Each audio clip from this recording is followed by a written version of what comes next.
armes à la main, maîtrise l'auditoire. Elle soumet tout le monde à l'ordre, à ses ordres. Et après avoir maîtrisé l'audience, après avoir intimé l'ordre que toutes les personnes qui se trouvaient à l'enceinte de cette agence soient couchées à même le sol, la dame va escalader les murs. C'est un élément de détail parce que les images en ont parlé avec ample détail. Parce qu'à l'enceinte de la Raovante, il y a un mur qui avait été érigé séparant la salle d'attente et la salle où devraient se trouver les différentes pièces. La dame qui se retrouvait dans la salle d'attente a escaladé ce mur-là pour se retrouver de l'autre côté de la salle où étaient les tessiers.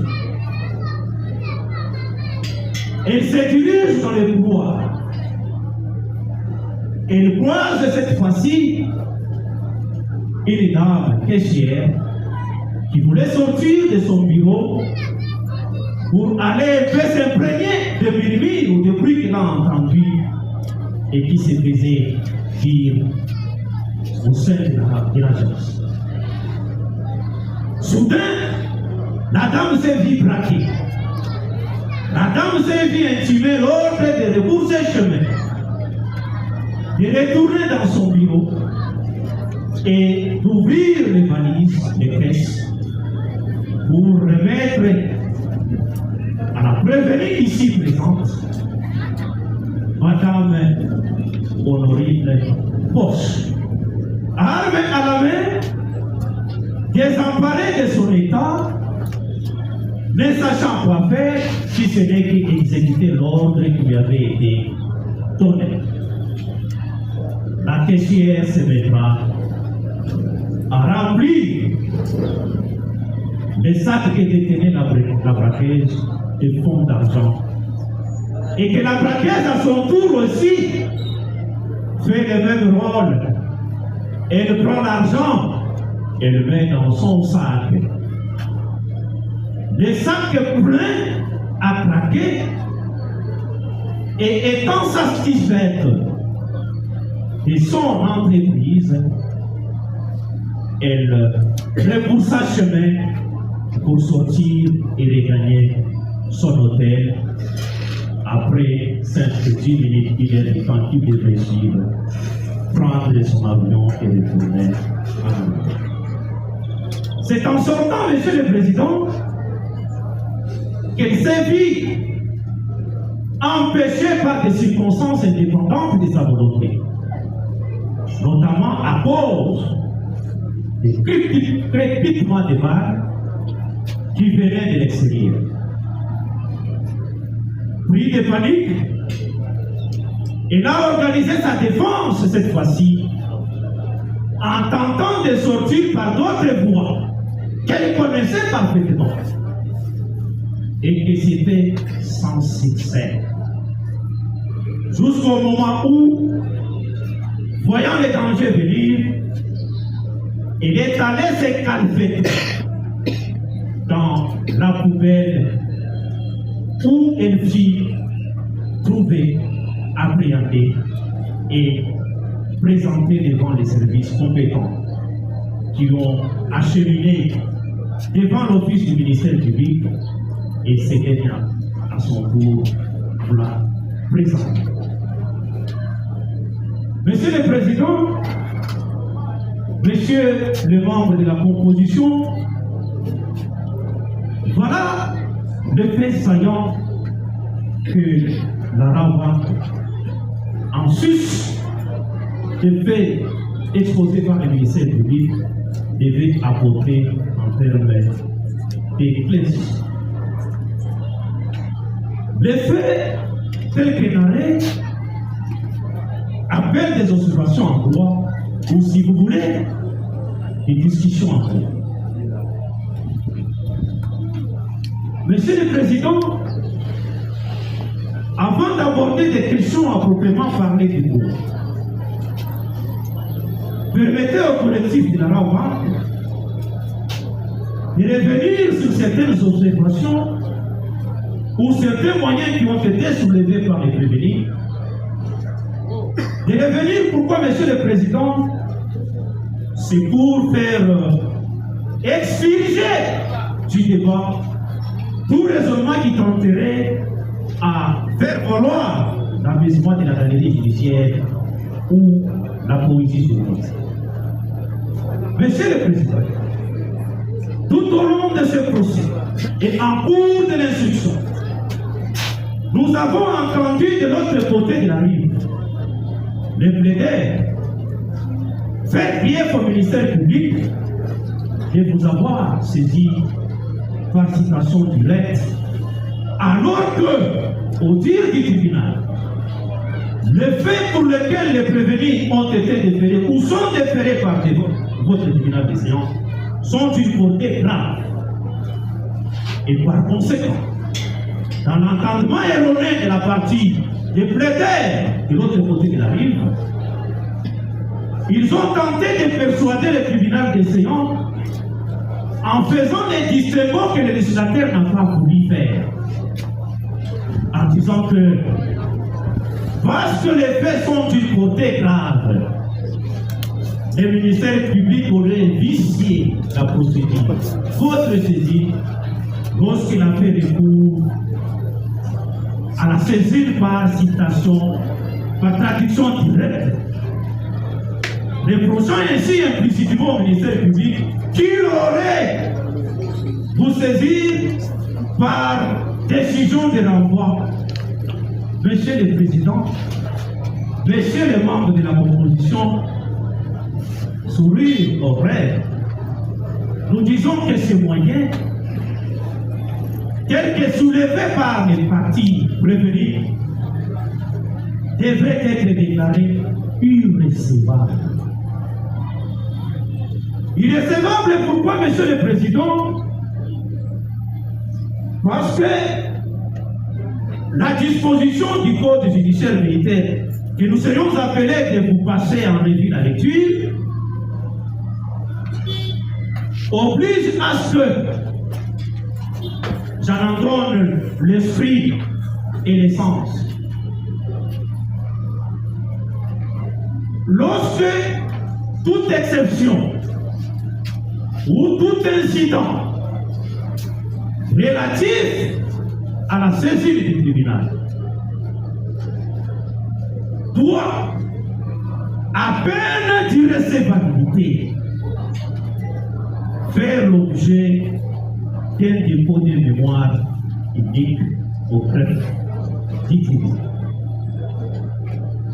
Lorsque nous avions compilé les dossiers de pièces, jusqu'à 3 minutes de la tenue de la présente audience, nous n'avions trouvé nulle part que les prévenus ont accédé à cette exigence légale, notamment en déposant leur mémoire unique relative à la question ou à l'exception ou à l'incident de la saisine de votre tribunal des séances, tel que soulevé en son temps.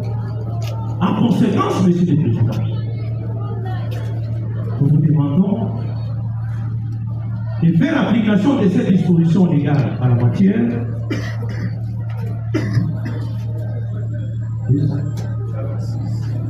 C'est l'article 246 du Code judiciaire militaire.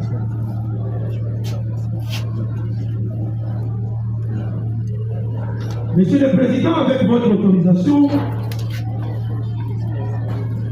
246.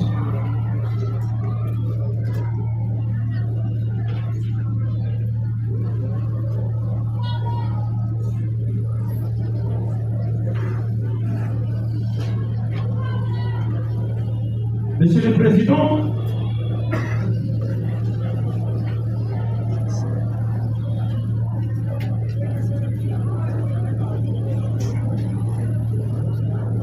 Monsieur le Président, c'est l'article 246, alinéa 2 du Code judiciaire militaire, qui dispose ceci.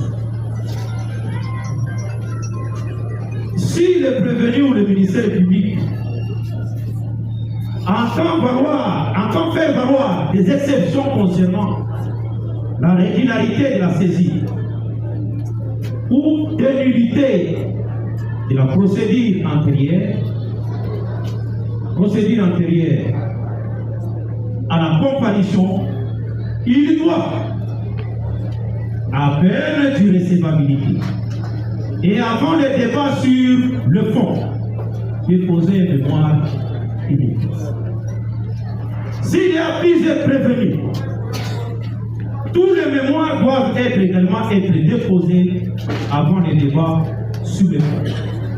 Le tribunal statue par un seul jugement motivé.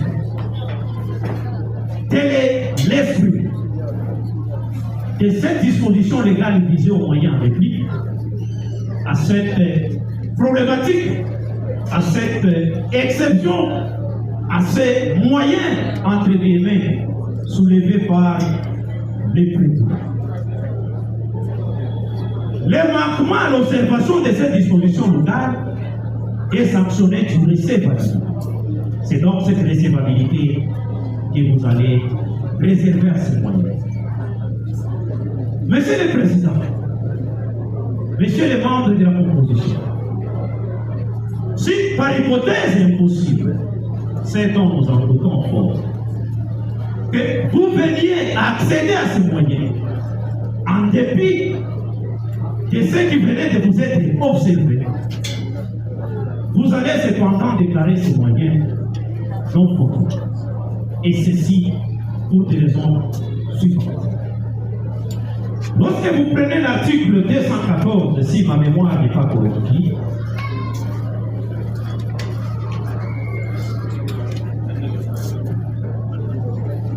qui stipule de la manière que voici. Lorsque les juridictions militaires sont saisies par voie de tradition directe ou par décision de l'envoi émanant de l'auditeur militaire près la juridiction compétente. Elles sont également saisies par voie de comparution volontaire et prévue. L'article 14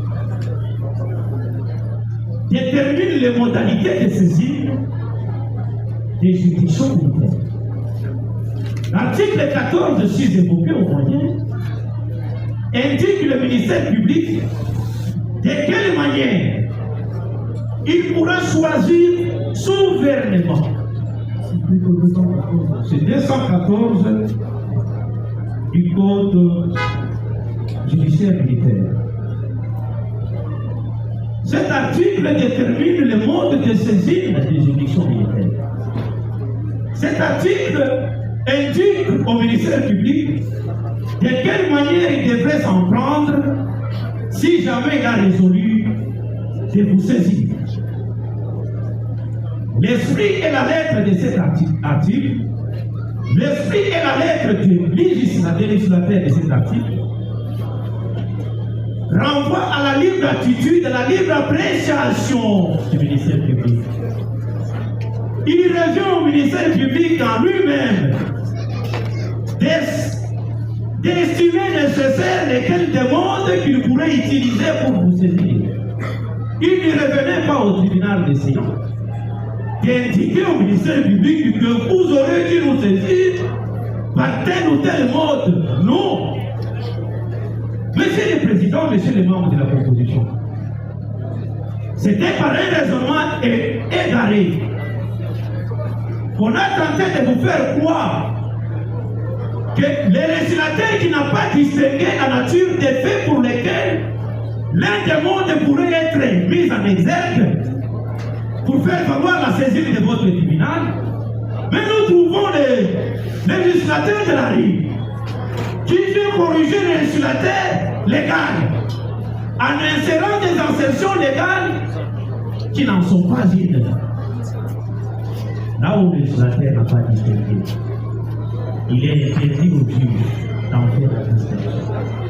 Et j'en rappelle que les dispositions du droit pénal sont des strictes interprétations n'appelant aucune équivoque en ce sens.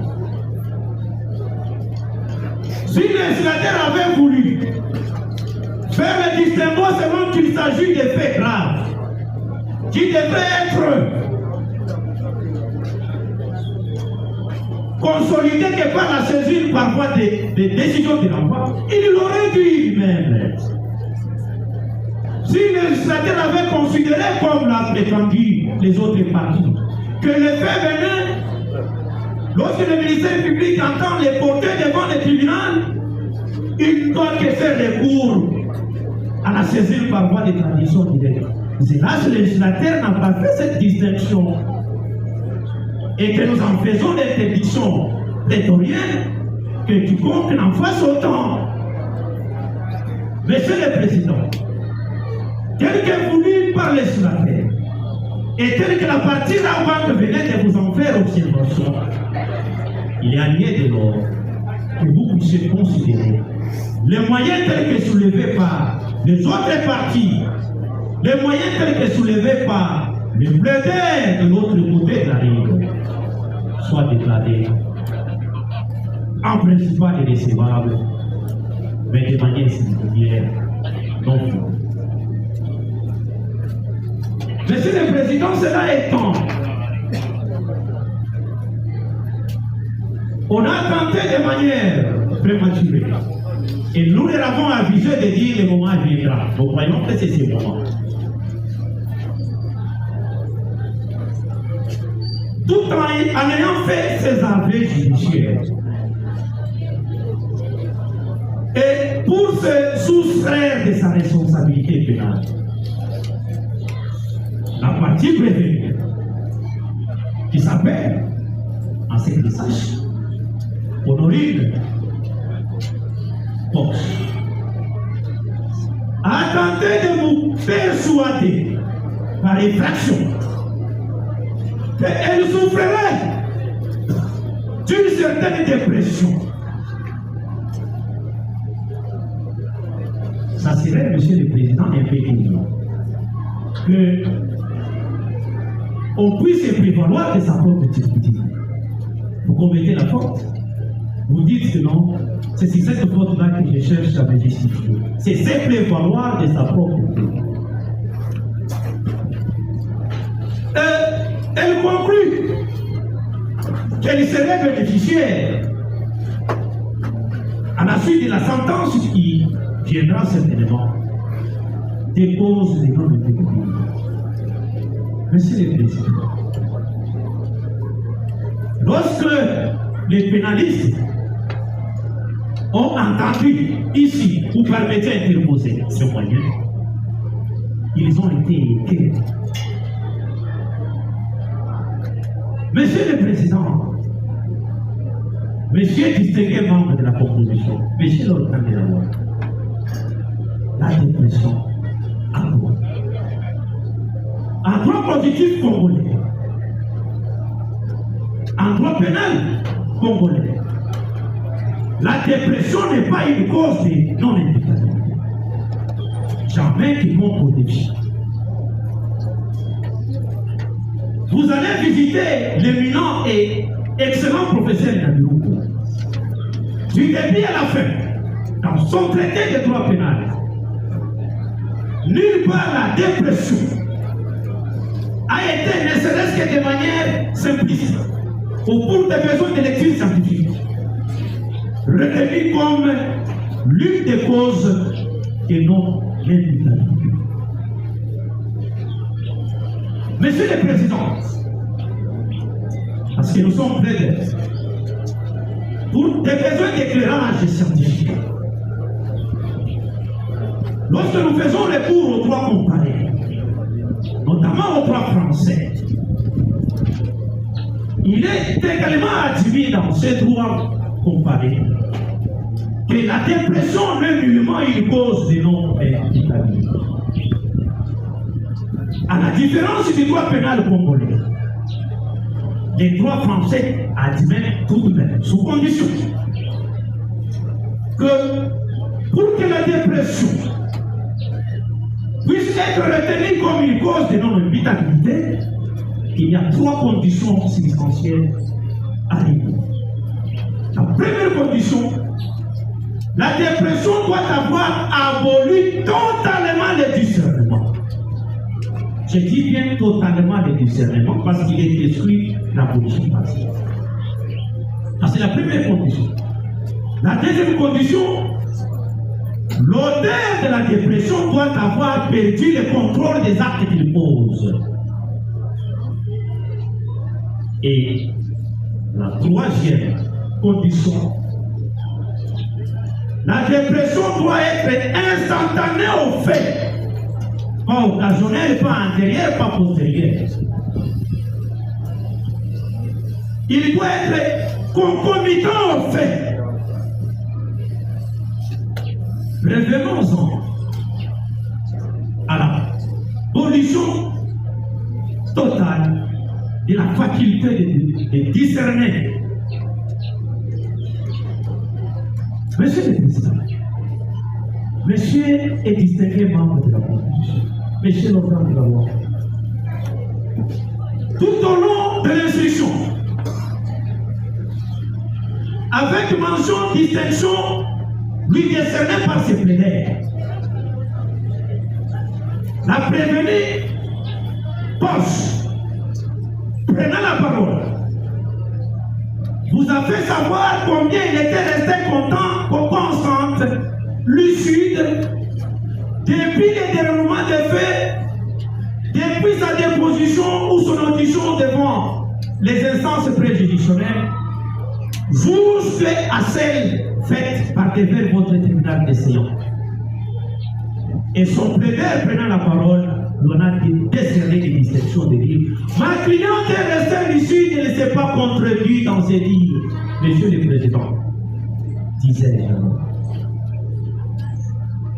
La prévenue Poche vous a expliqué les circonstances, expliqué et décrit les circonstances au travers lesquelles elle a posé l'acte. Et nous en avons donné même les motifs. La prévenue Poche, à la question du tribunal de savoir si elle savait les risques attachés à son comportement, etc. Elle dit oui, j'en savais. Mais hélas, c'est un mauvais miroir. Il en va alors que non seulement qu'elle a les discernements lucides, mais elle a le contrôle de la nature de l'acte qu'elle a posé. Parce qu'elle en connaissait même les conséquences des droits.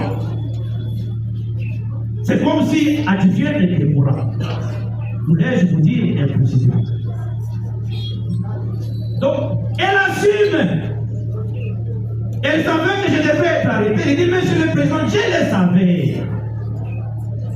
Mais, au regard de ce que je venais de vous dire, je n'avais pas autre chose que poser cet acte dont j'ai les contrôles. Parce que j'en connaissais les conséquences. Qui dira mieux? Qui dira mieux que elle-même? La prévenue Poche. Je ne passe pas avec toutes les questions qui ont été posées. J'en prends celles qui nous sont pertinentes. A dit même à son médecin, consulter clandestinement pour les besoins de la cause. C'est écrit dans les rapports. J'ai posé cet acte ici pour que j'attire l'attention de mon gouvernement allemand à résoudre mes problèmes. Ça s'appelle en droit de contrôle de l'acte.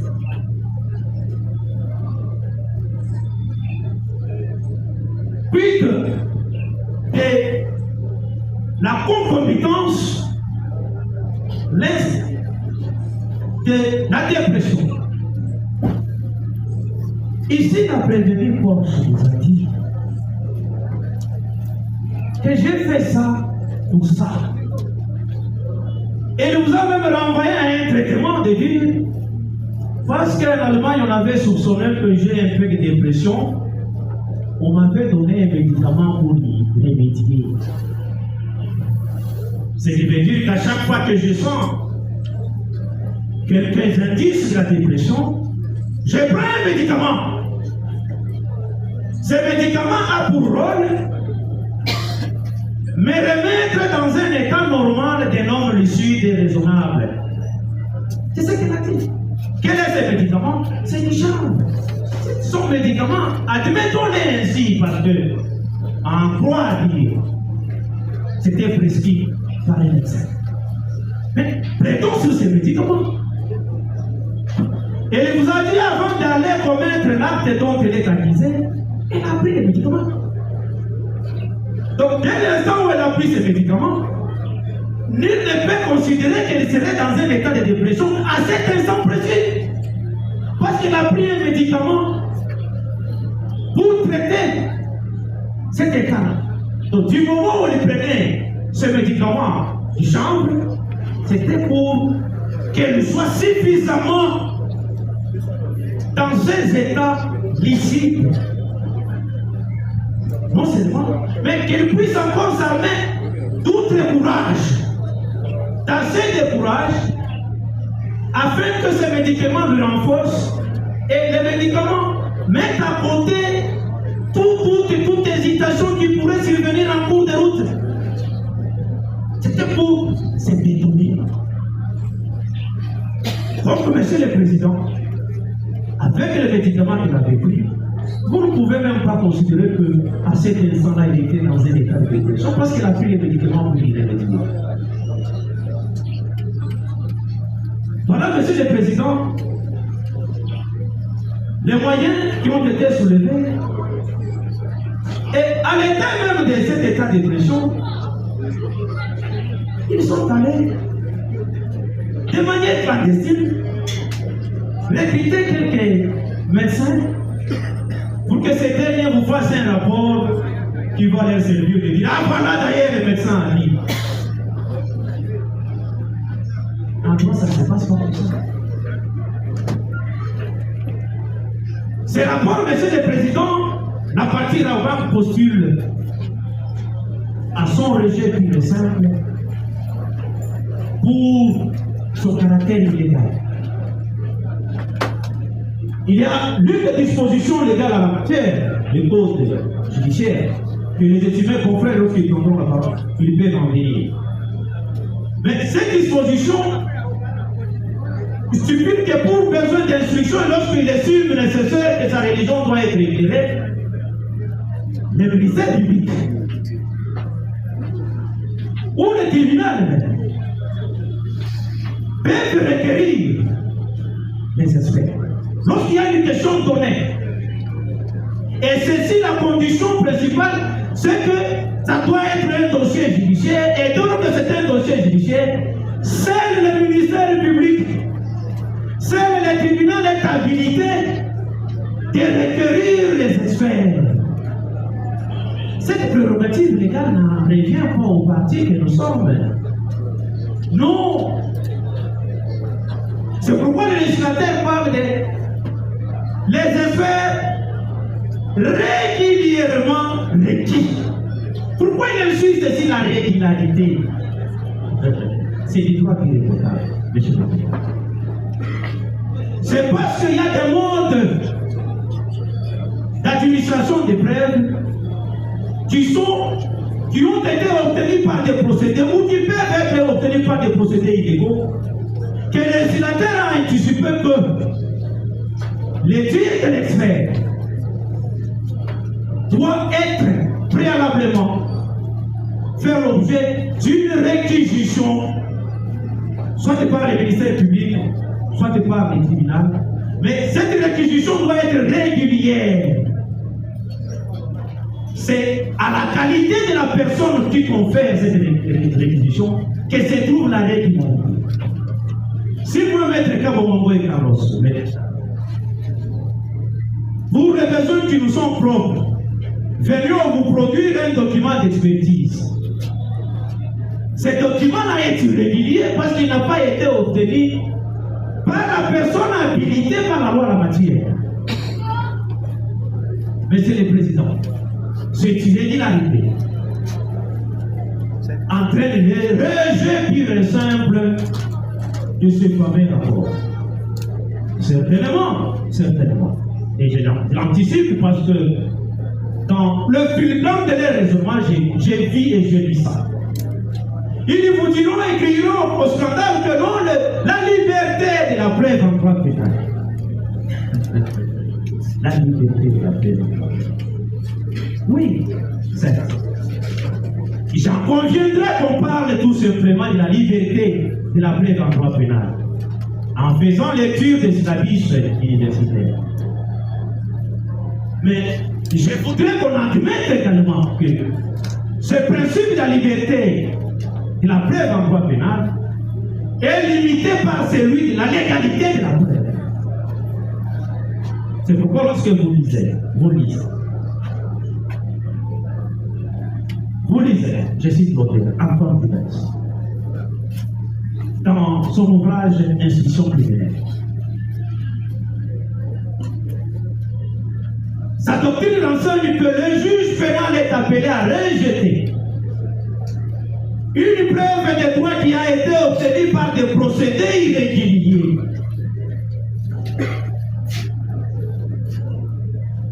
C'est ça la limite au principe de la liberté de la preuve. La preuve doit être légale. Dans le cas sous-examiné, l'illégalité de la preuve telle qu'elle est démontrée en amont par la partie avant est avérée du fait que les rapports de l'expertise n'avaient pas été requis sur demande des autorités habilitées à la matière, conformément à la loi à la matière. C'est ça l'illégalité de cette preuve-là. Et par voie de conséquence, Monsieur le Président, Messieurs les membres de la proposition, vous allez rejeter cette preuve, ce rapport, pour son caractère illégal. Monsieur le Président,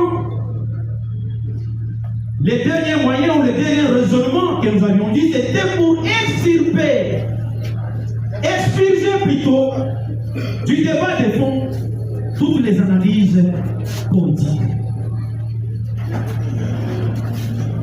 On vous a parlé ici de dire oui, est-ce que c'était une arme réelle? Nous, on savait qu'est-ce qu'il voulait dire. Est-ce que c'était une arme réelle? Oui, elle a connu les faits, elle a connu les braquages, elle a connu les terroristes, elle a connu l'association des malfaiteurs, elle a connu le vol.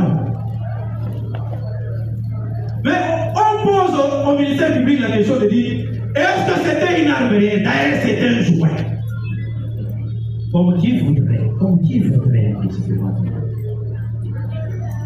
que l'infraction des vols avec armes, que le terrorisme avec armes, que l'association des malfaiteurs avec armes ne pouvait prospérer et être établie parce que cette arme-là, c'était en réalité un jouet. Monsieur le Président, Messieurs les membres de la proposition, Messieurs l'organe de la aurait dû inculquer aussi une arme réelle. C'était d'inculquer cette menace-là. Aurait dû inculquer l'arme réelle afin de réaliser sa faute de Dieu. Tout au long de cette instruction, à la question du tribunal, posée à la prévenue poste, pourquoi avez-vous utilisé ces jours? Dit, c'est pour les faire peur. Voilà. C'est pour faire peur à sa victime. Donc la prévenue poste, en allant acheter ses jouets, il savait quels sont les effets que ces jouets produiraient dans la conscience de sa victime. C'était ça, sa démarche. Sinon, elle viendrait avec un petit fouet Parce qu'il avait conçu son entreprise criminelle. Parce qu'il avait considéré que pour que celle-ci réussisse, il lui fallait qu'elle soit porteuse de quelque chose d'effrayant, mais d'effrayant assez solide, qui ne devait être autre qu'une arme difficile par assimilation. C'était ça son but, monsieur le président, et elle nous en a parlé, affirmé et attesté. Maintenant, la question des droits, la deuxième question des droits qui se pose, c'est quelles sont les conséquences juridiques attachées à une arme techniquement appelée factice?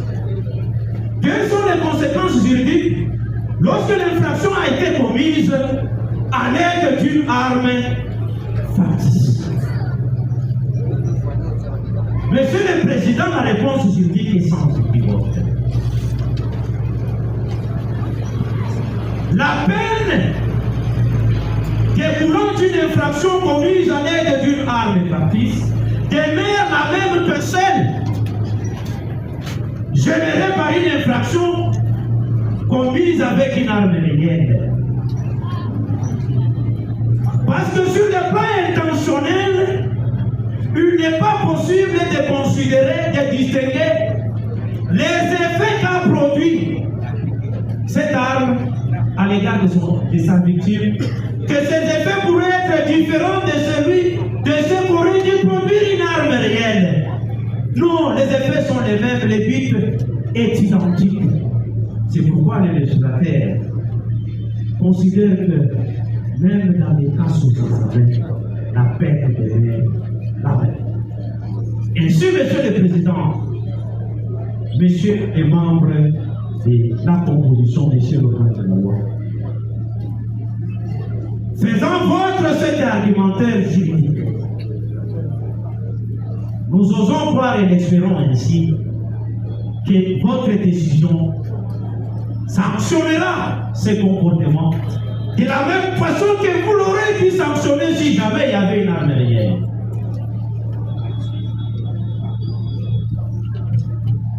Disons à ce point que nous avions clôturé ces moyens qui avaient été disponibles. Parlons-en ou revenons-en cette fois-ci aux choses sérieuses.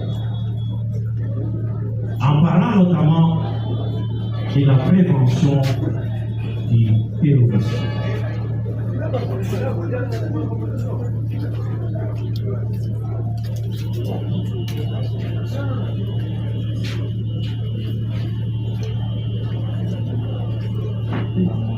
Monsieur le Président,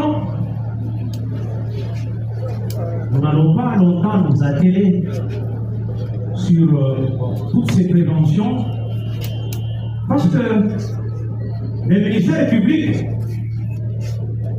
en a de manière très limpide et savante explicité dans son résumé et nous osons croire, connaissant sa rigueur scientifique, qu'il réitérera davantage. Mais cependant, Monsieur le Président, parce que notre sort est lié à l'établissement de cette prévention, permettez-nous quand même d'en faire quelques observations de droit du terrorisme. Le terrorisme est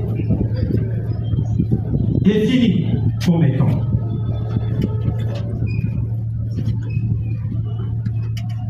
ça, c'est l'article.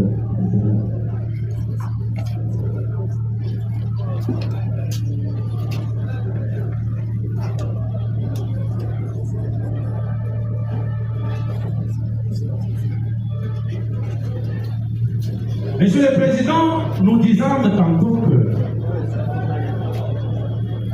l'infraction de terrorisme a comme assiette légale l'article 157, 158 de la loi numéro 024-0-2002 du 18 novembre 2002 portant code pénal militaire congolais.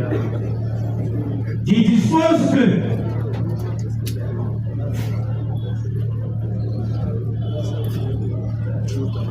constituent des actes du terrorisme lorsqu'ils sont en relation avec une entreprise individuelle, collective,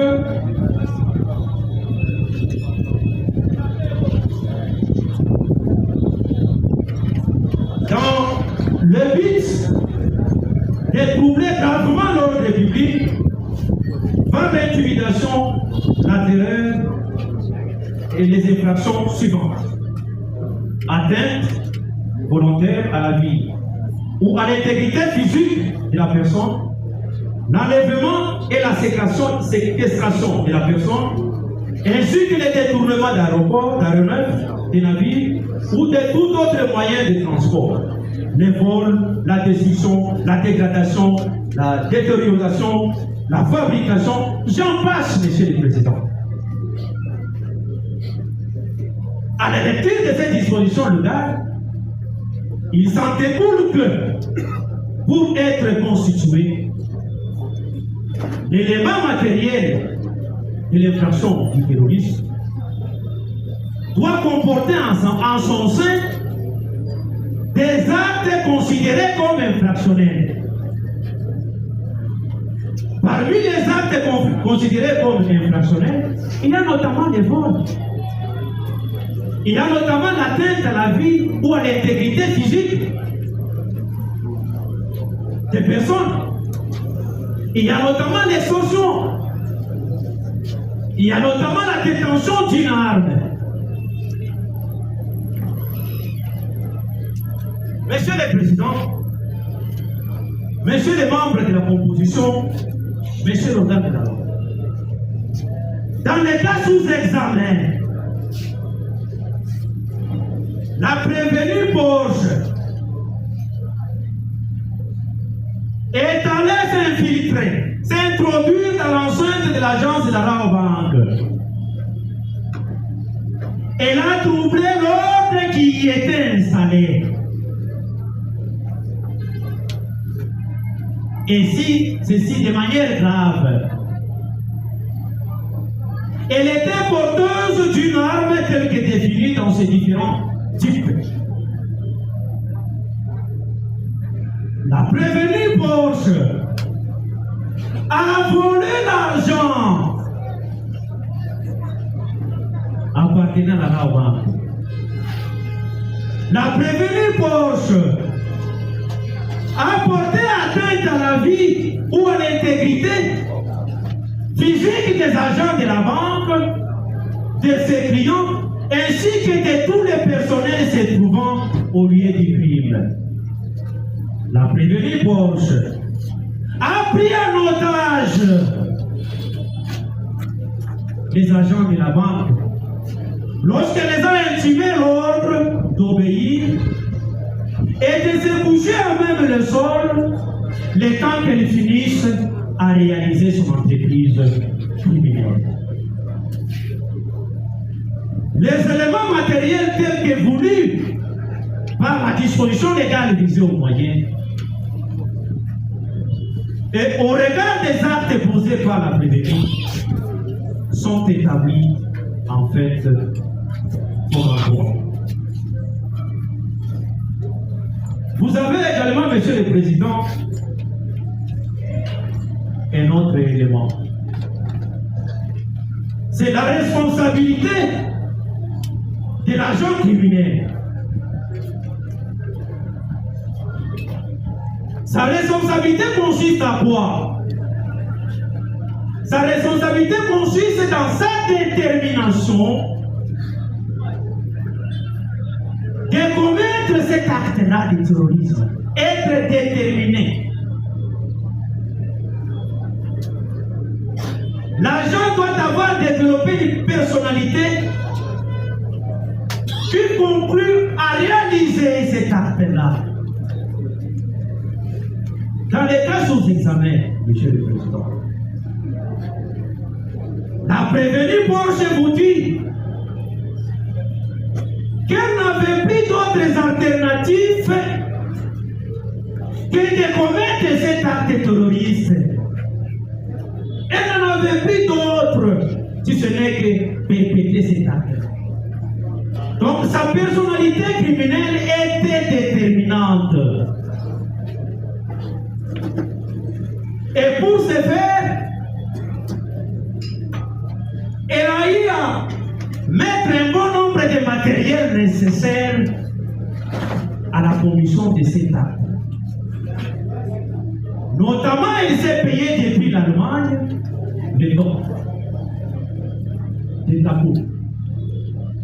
Et arrivé à la République démocratique du Congo, et il regarde parmi les instruments qui pourront le consolider, qui pourront la donner assez de garanties pour que cette fois-ci, ces coups ne puissent pas rater. Il regarde tous les instruments nécessaires et dit non, je prends quelque chose de fort. Et lorsque la victime va être en face de cette chose-là, elle ne résistera pas. C'est ainsi qu'elle est allée payer une arme factice. C'est pour que le coup conçu ne puisse pas échouer. Parce que cette arme factice a des effets pervers tels que toute victime placée dans la même circonstance de temps et de lié n'en résisterait pas. À cet égard, Monsieur le Président, l'infraction du terrorisme est établie en fait comment? Parlons-en de la prévention des vols à main armée. Les vols en soi, vous avez besoin d'en définir parce que vous en connaissez mieux que quiconque. L'élément matériel de cette prévention, c'est la soustraction frauduleuse d'un bien appartenant à autrui. Et que ce bien doit être susceptible d'être déplacé d'un lien à un autre. Dans les cas sous-examinés, la prévenue Porsche a dépossédé l'argent aux banques de fonds lui appartenant pour s'en approprier. Et elle a reconnu qu'effectivement, je suis allé prendre cet argent sans le consentement du propriétaire qui l'a rendu. Donc, sur l'élément matériel, cette infraction est établie. Puis de son intention, la prévenue Porsche n'avait autre chose que l'intention de nuire à autrui. Parce qu'elle savait pertinemment bien que ces biens dont elle voulait voler, ces biens dont elle s'est accaparée, ne lui appartiennent pas. Mais dans son bon gré, malgré tout, elle a résolu d'en devenir propriétaire au détriment des intérêts et des droits de la loi. Sur ce point, Monsieur le Président, la prévention des vols est établie et elle sera aggravée du fait que ce vol a été commis à l'aide d'une arme. Et ceci constituant les circonstances aggravantes. Quant à la prévention d'association des malfaiteurs, prenez besoin de passer en revue tous les contours de la littérature juridique de cette infraction. Mais il est tout simplement à noter que l'un des éléments clés de cette infraction-là, c'est la mise en place d'une entreprise criminelle. C'est de l'entente de mettre cette entreprise criminelle et d'aller opérer. Dans les cas sous examen, Monsieur le Président, Messieurs les membres de la proposition, Messieurs les journalistes, lorsque la prévenue Porsche a conçu son entreprise criminelle, Et ne voulant pas la réaliser seule, elle est passée au recrutement. Des personnes qui devraient lui être indispensables dans la réalisation de cette entreprise. Dans les cas sous-examen, il y a ce qui concerne la Raoba. On regarde les éléments du dossier à notre position. La prévenue Porsche a recruté Madame Kapi. Parce qu'elle vous a dit qu'elle ne connaissait pas Kinshasa. Donc elle devrait recruter quelqu'un qui connaît l'emplacement géographique et matériel de la ville de Kinshasa. Et notamment, précisément, de l'agence Raoba. Elle recrute Madame Kapi. Madame Kapi lui montre les magasins où on vend l'arme factice. Madame Kapi l'y amène. Et ils achètent. Ils retournent à l'air lié de résidence, le temps que l'air vienne pour opérer. Comme cela ne devrait pas suffire, et qu'il y avait également un besoin d'avoir un moyen de déplacement, le plus rapide qu'il soit, il a regardé et dit, le véhicule à Kinshasa, non, je serai pris dans les embouteillages et je passerai le temps de la réalisation de mon entreprise.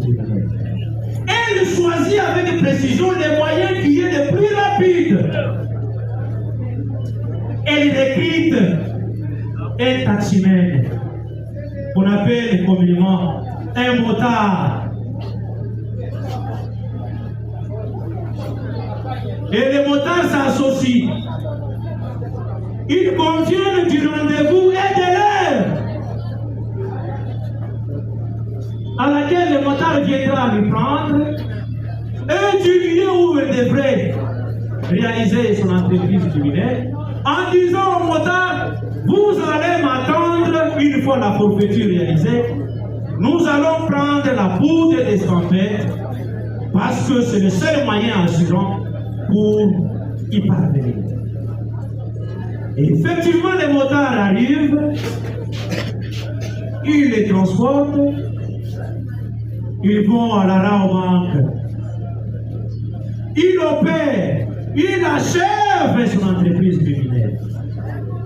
Mais seulement qu'il y a eu des incidents qui se sont érigés en obstacle pour qu'il puisse regagner sa résidence. Les motards à l'extérieur attendant que son co-associé revienne et qu'il parte. Et ayant pris connaissance du mouvement anormal, le motard va prendre fuite et il laissa la prévenue entre les mains des services de sécurité. Partant de tous ces éléments, monsieur le président, monsieur les membres de la composition, monsieur le garde de la loi, il y a lieu que votre tribunal d'excellence dira également, comme pour les précédentes infractions, établi en fait comme en droit l'association de malfaiteurs.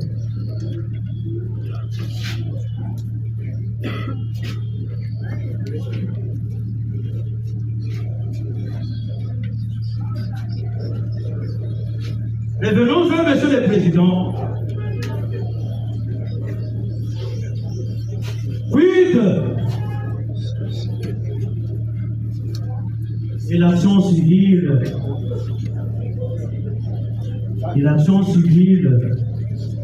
de la Raoba.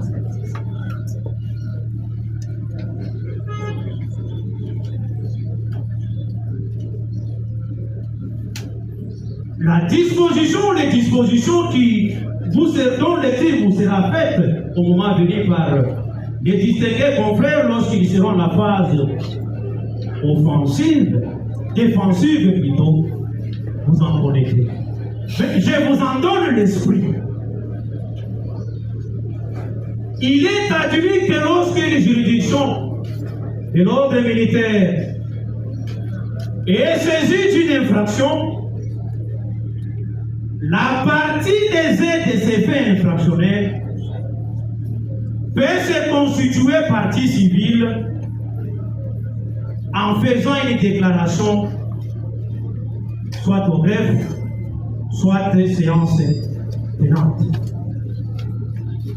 Dans les cas sous examen, Monsieur le Président, la partie en banque s'est conformée à cette exigence légale lorsqu'elle a fait acter sa décision par des avocats porteurs de procuration spéciale dûment leur donner à cette fin par les organes habilités. À cet effet, Monsieur le Président, la Raobank considère que les faits pour lesquels vous êtes saisis lui ont fait grief, lui ont causé préjudice. Et par conséquent, elle vous saisit d'une action civile par l'entremise de l'action publique du ministère public. Elle vous saisit pour vous faire valoir les préjudices qu'elle a subis du fait du comportement peu recommandable de la prévenue Porsche et de Cheikh Abiy Benjamin. En ce qui concerne les préjudices, la Raobank a subi un préjudice financier découlant des faits infractionnels mis à charge de la prévenue Porsche et de ses complices Benjamin et Kaby.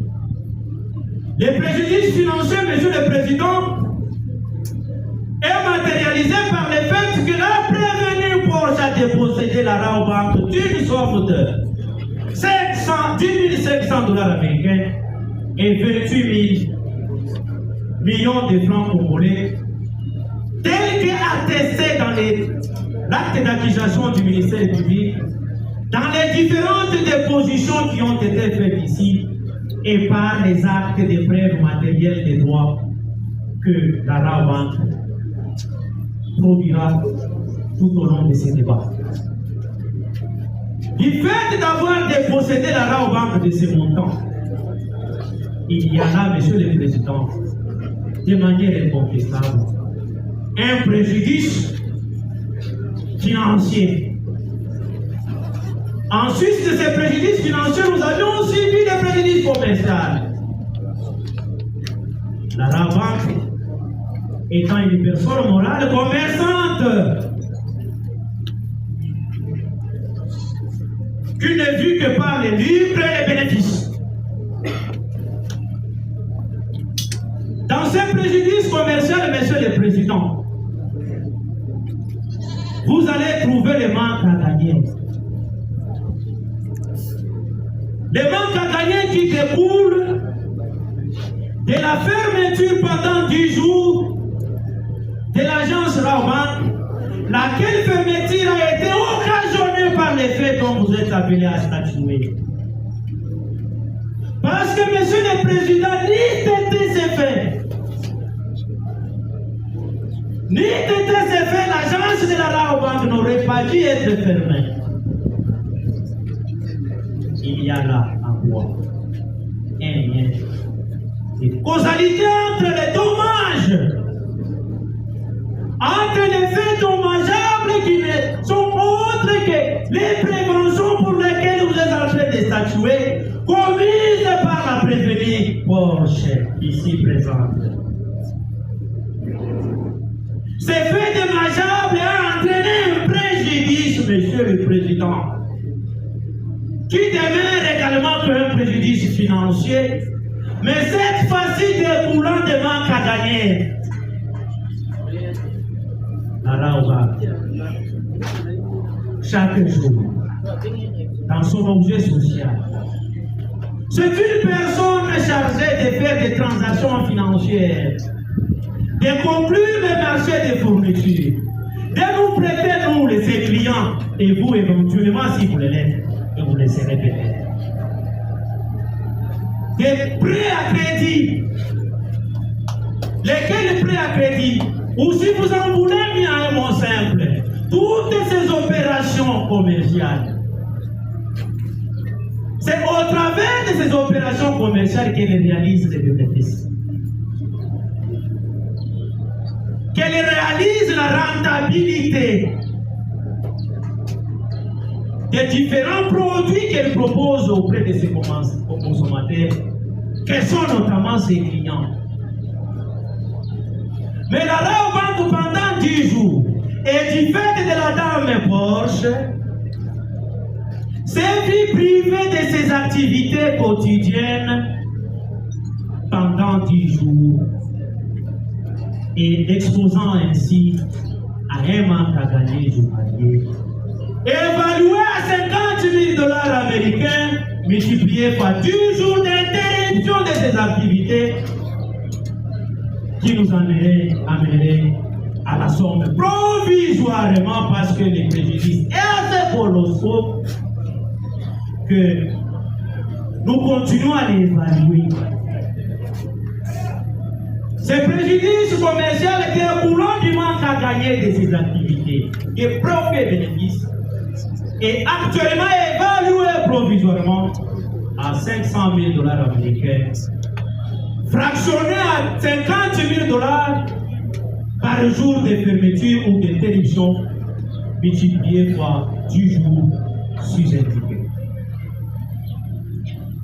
En plus de ces préjudices commerciaux, Monsieur le Président, il y a eu également des préjudices découlant des faits collatéraux.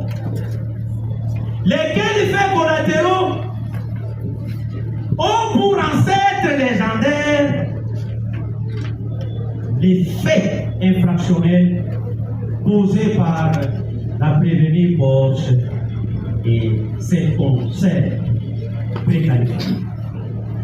Parce que lui traitait les faits de prévenue Porsche, la Rabobank ne se verrait jamais sa caisse être envahie par des personnes actuellement non nettement identifiées, mais ayant profité de troubles faits générés par les faits infractionnels commis par la dame Porsche. Et que par ces effets collatéraux, comme l'attestent les images que vous avez eu égard, vous avez vu des personnes qui ont été calfeutrées dans des bureaux, dans des salles noires, remplies de poches d'argent. Lesquelles sommes d'argent a été souturée de manière désordonnée et paix alléchante à la Rabobank. Ces montants découlant des préjudices découlant des effets collatéraux des faits de prévenus est également estimé à $50,000 américains, Monsieur le Président. Ces préjudices cumulés dans leur essence et entraînant d'autres préjudices moraux, s'agissant cette fois-ci de ces préjudices. L'île ignore que la Rabobank, personne morale, commerçante, a vu du fait de Madame Porsche son image être perdue. Sa réputation est très terrible. Son prestige commercial est très dévalorisé. Parce que, Monsieur le Président, dans le commun, dans de commun des mortels. Toute personne qui passera aujourd'hui, hier, demain et les jours à venir, lorsqu'il aura regardé l'agence Raoban, la première idée qui lui viendra dans la tête, on avait raté cette événement ici. Lorsque vous, le tribunal, est pris en d'autres personnes physiques, vous seriez un jour appelé par occasion à y passer, vous aurez la première lecture psychologique. J'ai fait une audience foraine ici et là-bas à cause du braquage commis au forêt par la dame Porsche. Voilà l'étendue du préjudice moral par rapport à l'image, par rapport au crédit, par rapport au prestige de la banque. Toutes ces images, tout ceci a été altéré dans leur valeur simple. En droit commercial, Monsieur le Président, la réputation, la confiance, les prestiges font partie intégrante de ce que nous appelons les fonds de commerce. Les fonds de commerce étant un patrimoine d'une personne morale. L'un des éléments des fonds de commerce, tel que passé en revue tout à l'heure, ont été déshonorés. Et ceci a créé un préjudice moral incommensurable à la Raoban. En conséquence, Monsieur le Président, pour toutes les raisons de droit qui venaient de vous être observées, nous osons croire et nous l'espérons que vous direz l'action de la Raoban recevable et amplement fautive. Sur ce, Monsieur le Président, nous disposons en cette heure qu'il plaise, Monsieur le Président, à votre tribunal des Seigneurs, et s'entendre dire recevable et amplement fondé l'action publique mise par le ministère public. De s'entendre dire établir en fait comme endroit les préventions des terroristes, des vols à main armée, l'association des malfaiteurs, et de pouvoir appliquer la peine prévue par les dispositions légales à la matière. S'entendre dire l'action civile de la partie Raoban recevable et amplement fondée. S'entendre en conséquence condamner la prévenue Porsche ainsi que le prévenu Kati et Benjamin insolutum au paiement en faveur de la Raoban d'une somme de l'équivalent en francs congolais de 5 millions de dollars américains. Faisant comme l'a postulé la Raoban, vous feriez justice au dessus. On n'a pas hâte de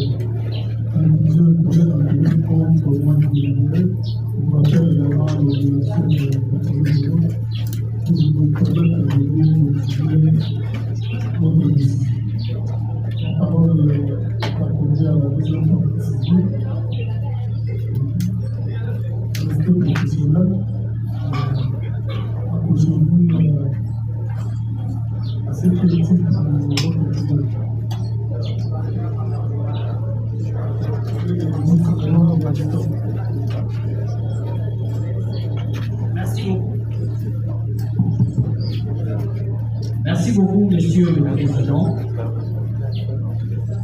Auguste membre de la composition, messieurs l'organe de la loi, organe de suivant, messieurs les greffiers, souvent oubliés alors que faisant partie de la proposition. Monsieur le Président, nous tenons à vous remercier pour la parole que vous accordez. Au fait, tout débute en date du 12 octobre de l'année en cours, où la partie civile Bijou Bidor, exploitant dans les domaines de maisons en location ou sinon d'appartements,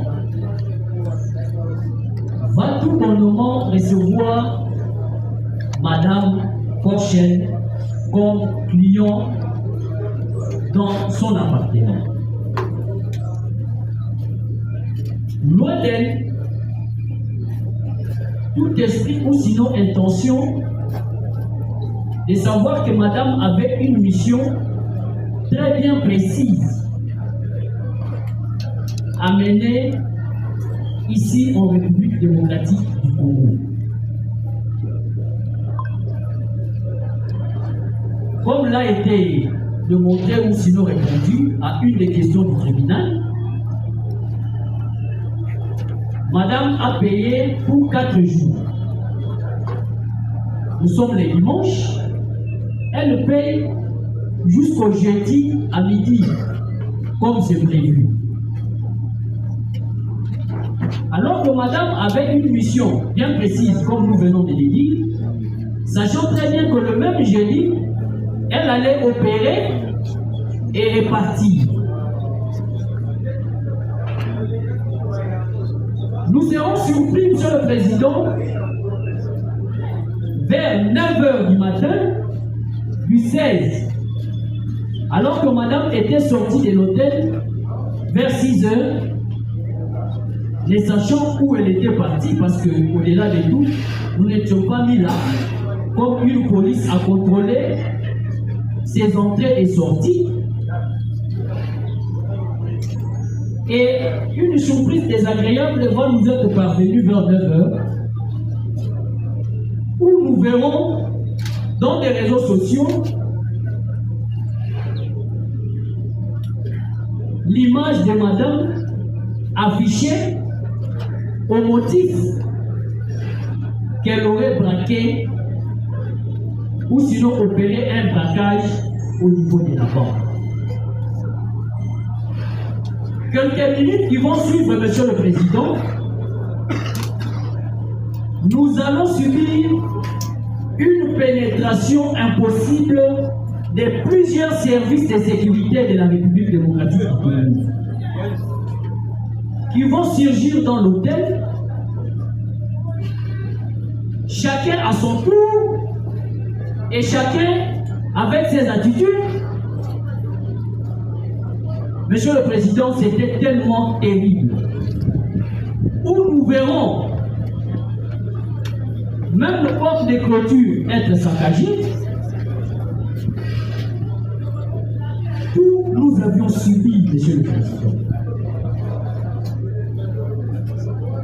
Heureusement, toujours par les réseaux sociaux, on a appris que Madame avait été appréhendée, acheminée au niveau des services de sécurité où elle était auditionnée. Et cela ne s'était pas limité là-bas, Monsieur le Président. Même les jours qui suivaient, nous vous disons qu'il y avait toujours des services qui ne cessaient de faire le tout. Que bien après, si jamais ma mémoire me trahissait, une semaine après,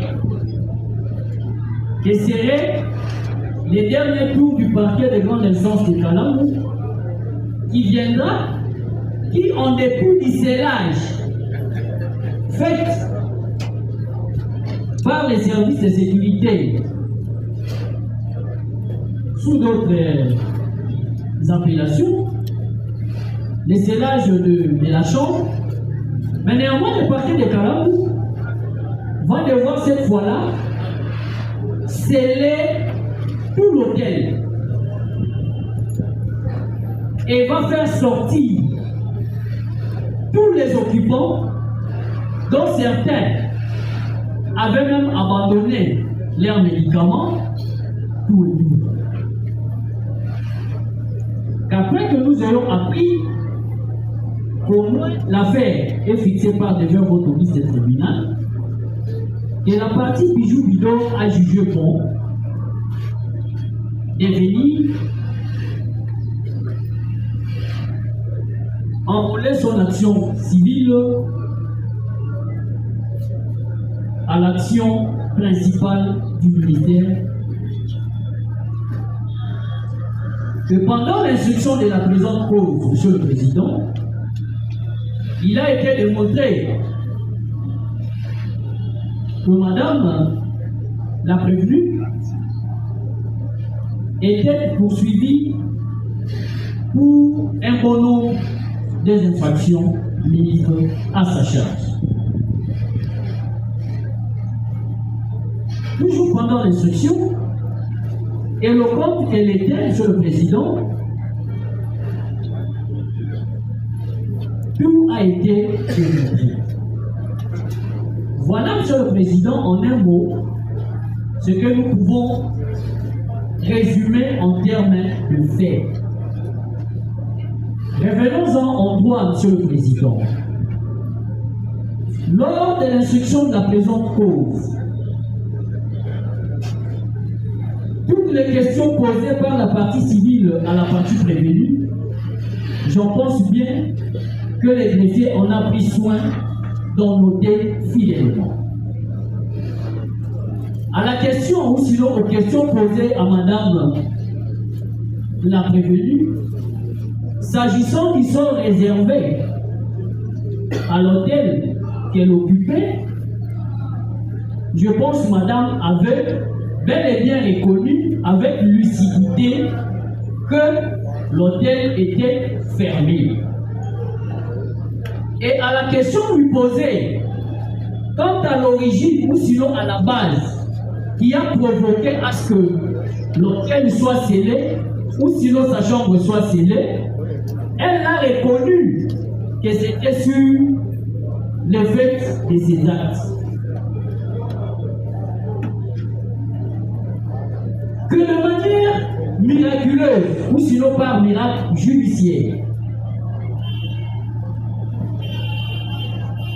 pendant le déroulement de l'instruction de la présente cause, va surgir, j'aime beaucoup emprunter les mots de l'un des plaideurs de l'autre côté, un bon nombre de paperasses considérées comme lettres d'amour écrites par les enseignants à la partie prévenue. Comme quoi la prévenue serait souffrante mentalement.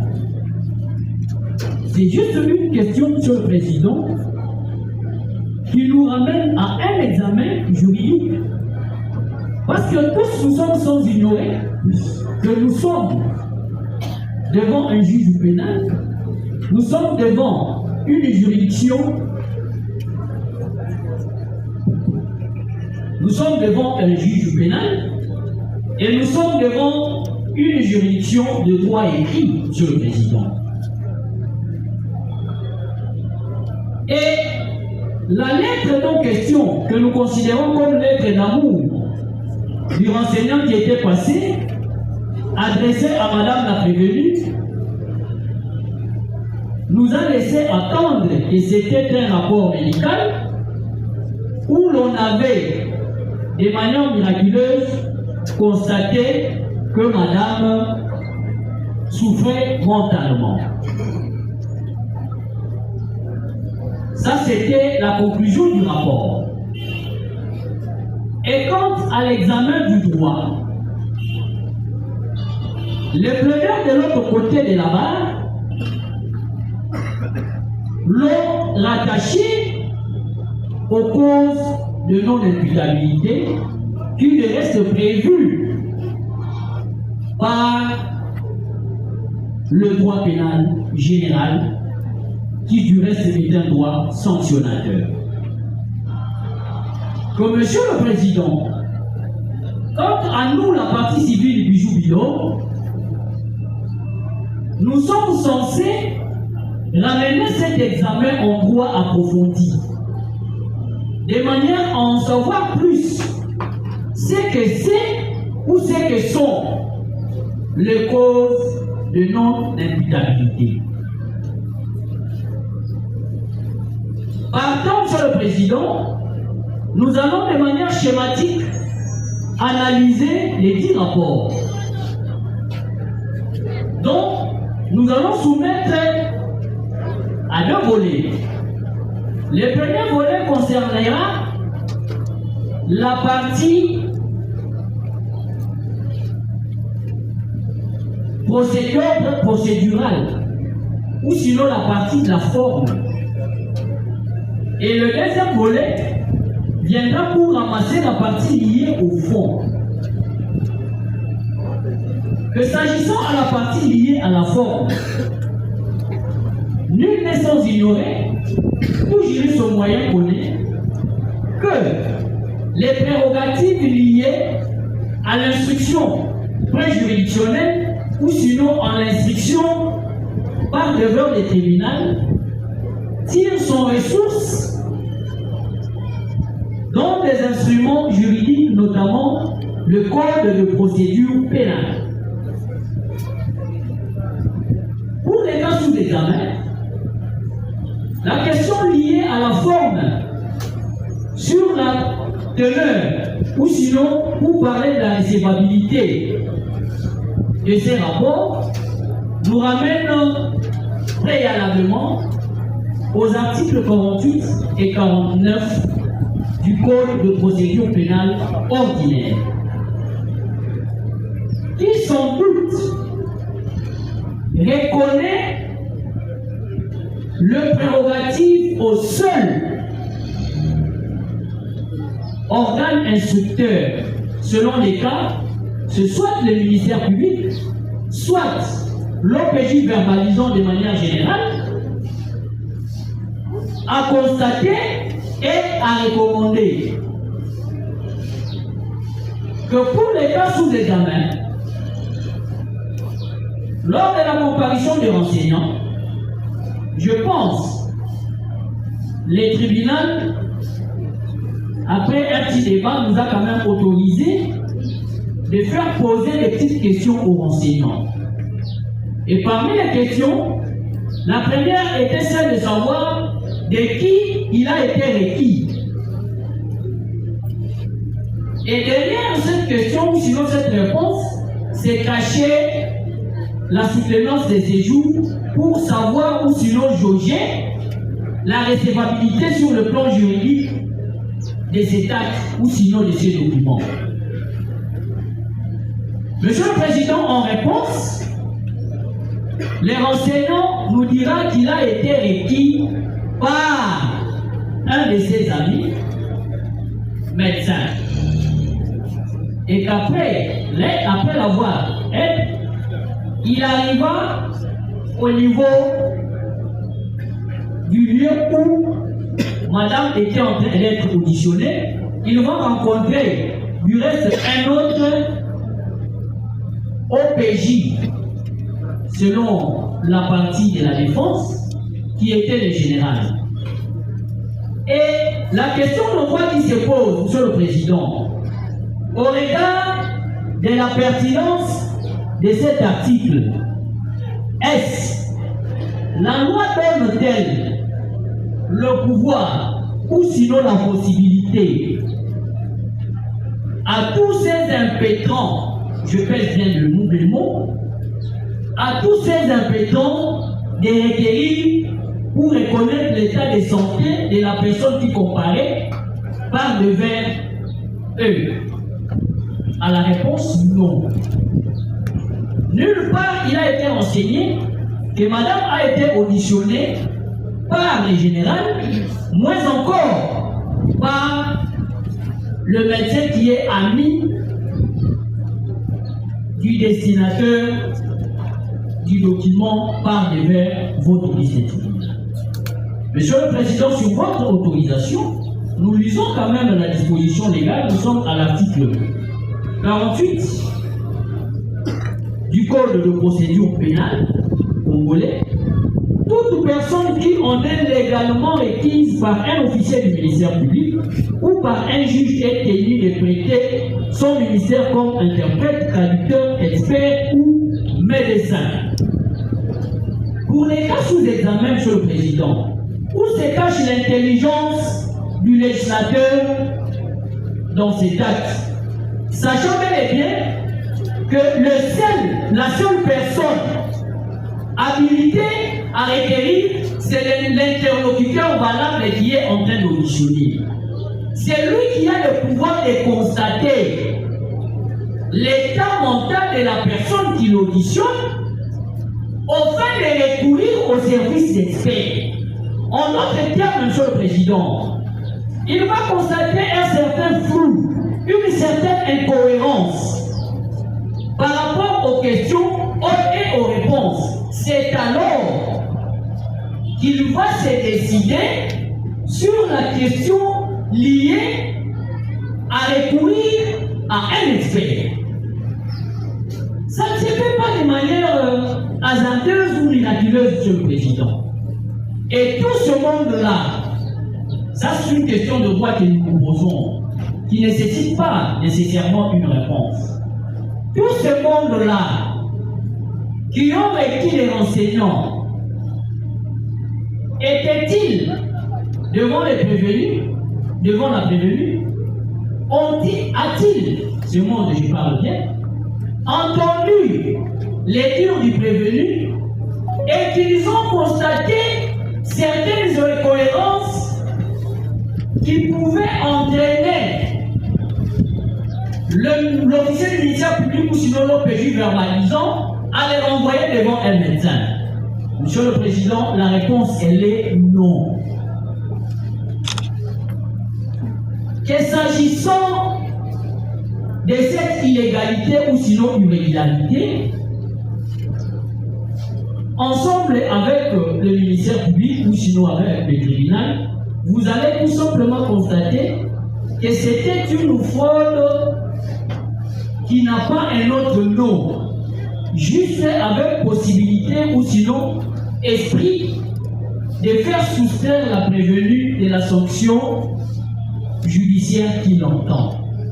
Parfois, les conséquences, Monsieur le Président, en ce qui concerne le premier volet, ce document ne peut qu'être jugé irrécevable au motif qu'il n'a pas suivi le roulement normal de la procédure. Rentrons maintenant à la question liée aux causes de non-imputabilité. Monsieur le Président, parmi les causes de non-imputabilité, il ne suffit pas tout simplement d'en faire publicité, mais néanmoins, lorsque la loi dispose et qu'il y ait certaines ou certains vides, nous recourons droit aux autres sources de droit, donc les jurisprudences, et puis la doctrine. Que pour les cas sous examen, recourant à la doctrine, ouvrage de droit pénal général des Aïwois, du professeur Nyamiroukou, à la page 240. Cet éminent professeur nous dit ce qui suit.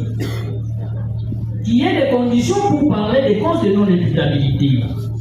Préalablement, nous avons la démence, la contrainte irrésistible, l'erreur invincible et la minorité d'âge. D'ailleurs, pour la 4e assertion, il y a déjà une loi spéciale qui est déjà en vigueur. Restons aux 3 assertions. Et de l'autre côté de la barre, avait choisi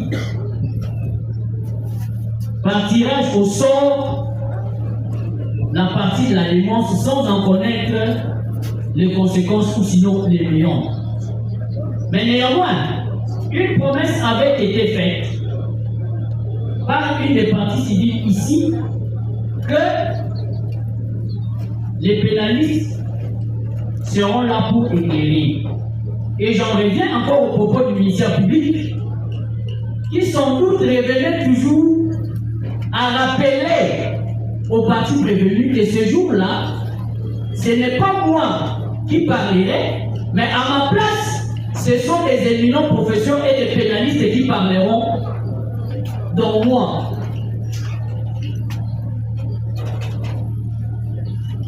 Loin de moi l'intention de faire mienne tout ce dit, mais néanmoins, Monsieur le Président, s'agissant de la démence, il y a quand même une certaine conditionnalité prévue par la doctrine qui vient compléter la loi qui n'a pas été si éloquente par rapport à cette question.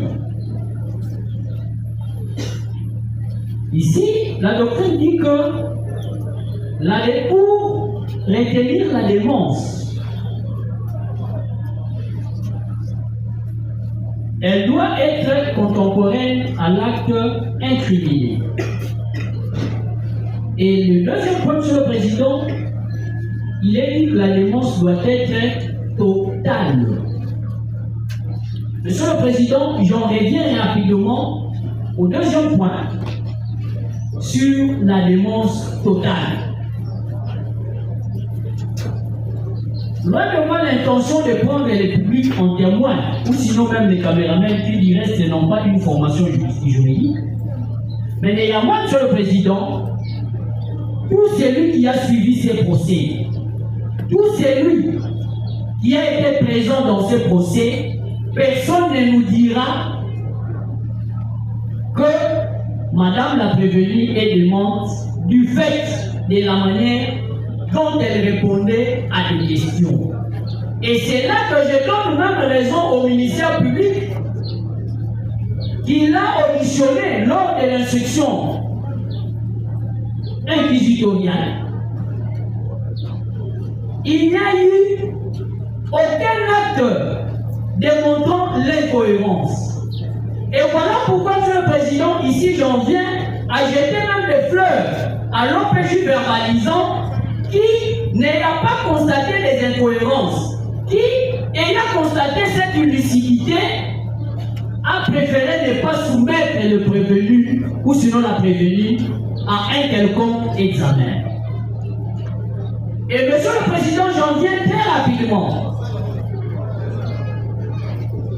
Lors de l'intervention de la prévenue elle-même, à la question lui posée par rapport à ce dont elle sentait sur son corps, elle vous dit non.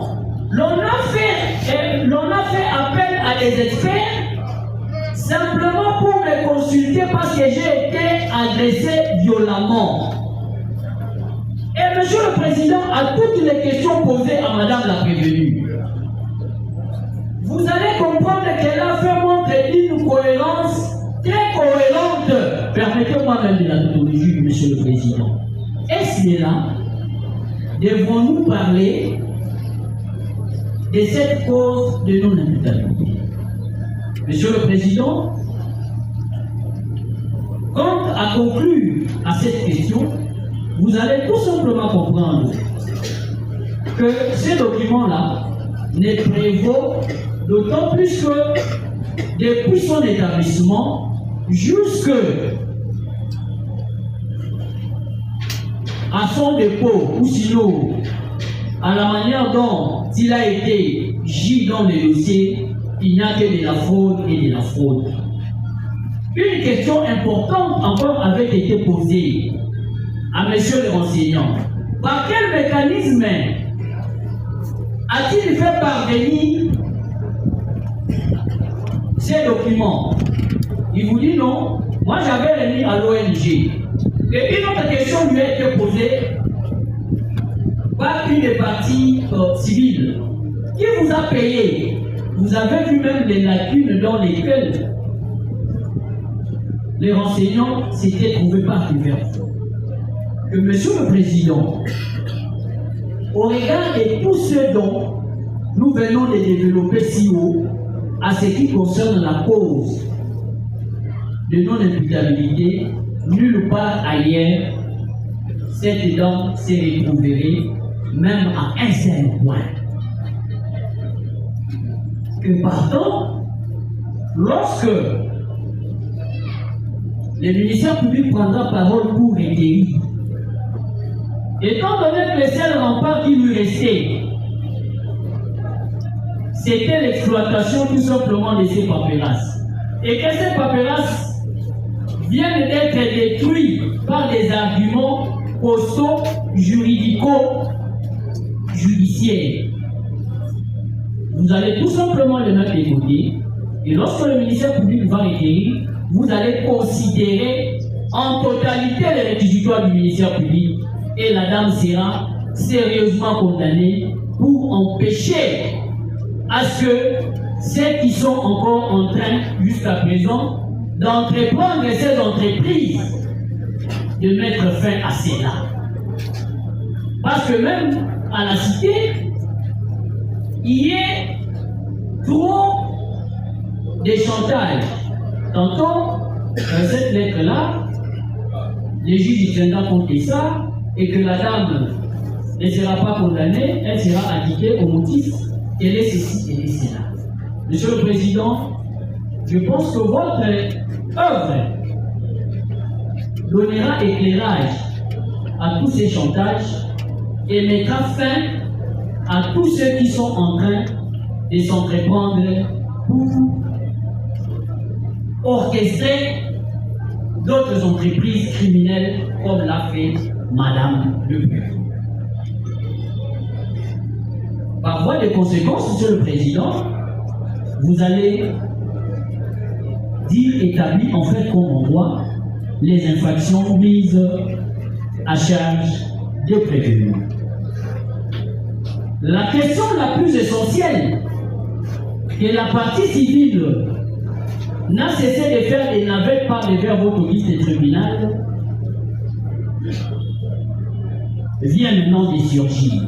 Le pourquoi et quel en est le souci, ou sinon quel serait le rendement que la partie civile ait entendu ou ait vu la condamnation de madame. Là, Monsieur le Président, nous allons très rapidement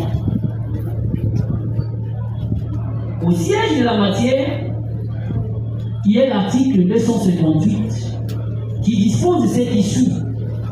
Tout fait quelconque de l'homme qui cause à autrui un dommage oblige celui par la faute duquel il est arrivé à le réparer. Ça, c'est la loi.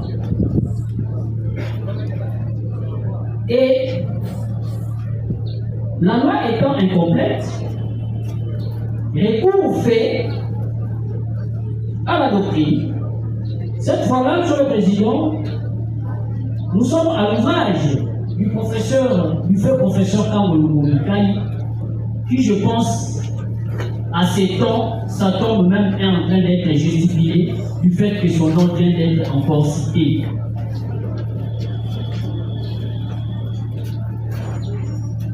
Monsieur le Président, ici, il y a deux choses, il y a trois choses. Préalablement, pour parler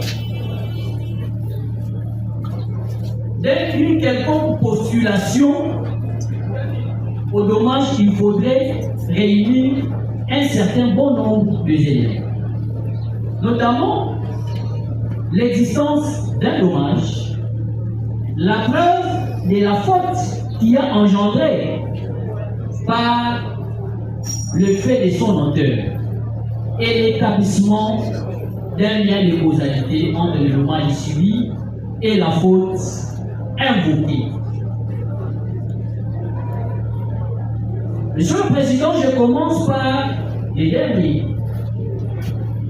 les lieux de causalité.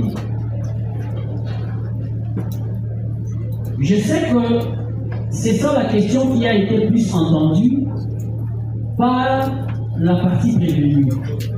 Et c'est le moment pour elle d'être fixée et d'entendre. Quand nous avions commencé au début, Madame va prendre son avion de l'Allemagne pour débarquer ici à Kinshasa. Et ayant parcouru toute la ville de Kinshasa, va porter son choix sur l'hôtel Bilor. Et de là qu'elle va ériger en lien des préparatifs de son action. En quoi est-ce que nous disons que cela a été constitué pour elle un lieu de préparatifs? C'est là où elle a érigé tous ces dispositifs, notamment sur le président, un bon nombre des objets déposés par divers autorités des tribunaux, qui a été découvert après perquisition des services de sécurité.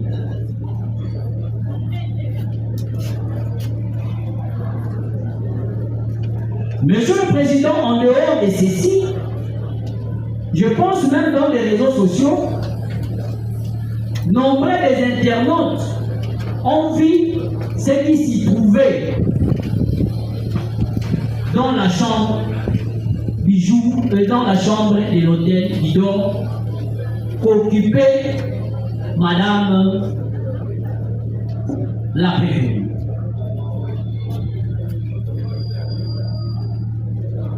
Par contre, Monsieur le Président, vous allez très bien constater que ce sont ces actes préparatifs qui l'ont conduit à l'exécution de son forfait. Et Monsieur le Président, auguste membre de la composition, d'aucuns ignorent ici que lors même qu'elle a été arrêtée, la première des questions lui posées était que Ouagarawat. Et à cette question, Madame va répondre non, n'avant la notaire pour Boyinama Togé et ma élément ou sinon ma adresse est dans le téléphone. Et que les services se sont servis de ces allégations pour venir perquisitionner notre hôtel. Et du fait de son acte, Monsieur le Président, nous avons pu vivre ou sinon constater la visite de plusieurs services que nous n'avons jamais connus depuis que nous existons. C'est du fait de ces actes que notre hôtel a été scellé par le parquet de grande instance de Kinshasa Kalambo.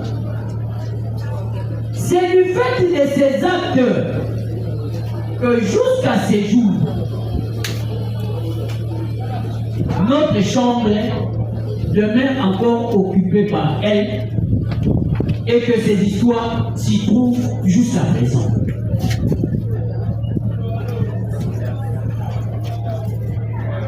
Et s'agissant de l'existence du dommage sur le président, après vous avoir démontré les liens de causalité entre ce que nous cherchons et les actes par elle commis, vous allez bel et bien constater que nous avons réellement subi un préjudice. Et s'agissant de la faute qui a engendré les faits de l'auteur, la faute de son auteur,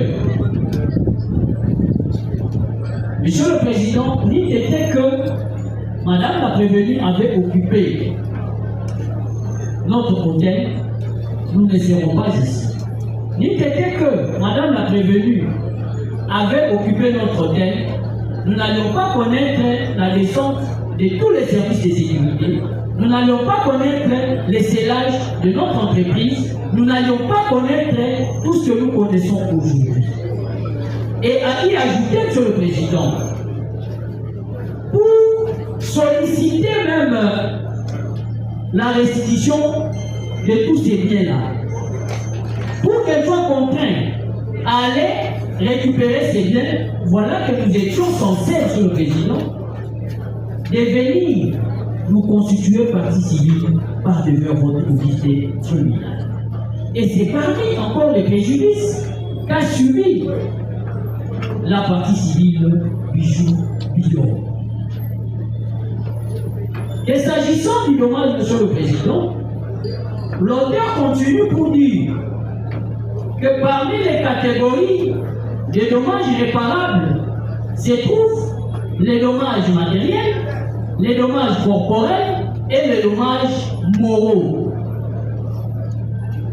Que pour notre cas, commençons préalablement par rapport aux dommages matériels. Que dit l'auteur? Que s'agissant des dommages matériels, parce qu'ils sont plusieurs, il s'agit de toute atteinte aux droits et intérêts d'ordre patrimonial et économique de la victime. On peut citer à titre d'exemple la destruction, la dégradation des habits, la maison